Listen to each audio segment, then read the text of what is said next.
Bulletin की शुरुआत करते हैं। खबरों की ओर रुख करेंगे जहां राष्ट्रीय स्वयंसेवक संघ के सरसंघ चालक मोहन भागवत ने मुंबई में जेन ज़ी और जेन अल्फा के साथ संवाद करते हुए युवाओं की सोच, आंदोलन, शिक्षा और समाज से जुड़े कई मुद्दों पर अपने विचार रखे।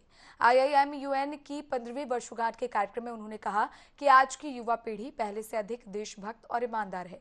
उन्होंने कहा कि जब संवाद रुक जाता है तब आंदोलन होते हैं और इसलिए युवाओं की बात सुनना बेहद जरूरी है। भागवत ने कहा कि संविधान शांतिपूर्ण प्रदर्शन का अधिकार देता है और आंदोलन का उद्देश्य व्यवस्थाओं में सुधार होना चाहिए।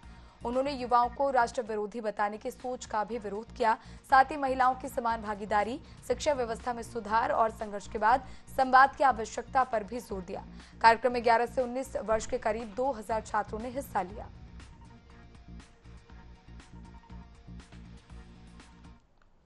के लिए पहली बात है,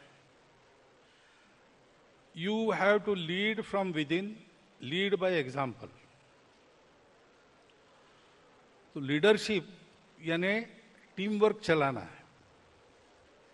लीडरशिप कहने के बाद हमारे सामने वो चित्र आता है, सामने आ रहा है, भाषण कर रहा है, चुनाव जीत रहा है, लोगों को उपदेश कर रहा है। इससे नहीं होता है। Real leaders are those who remain behind, they work from within. There are 5 qualities. जी। शास्त्रे त्यागी, पात्रे त्यागी, रणे रागी, भागी परिजनैः सह. So he knows all the things and he appreciates qualities. Patre tyagi, gune ragi, appreciate the qualities. He shares, bhagi parijanes, shares with all others. Whatever he gets, kirti, prasiddhi, success, material gains, he shares. Shastre bodha, he knows the science. Rane yodha, if there is strife, he is a warrior. Prabhu panchaguni bhavet. These are the 5 qualities of the leaders. And thirdly, leadership is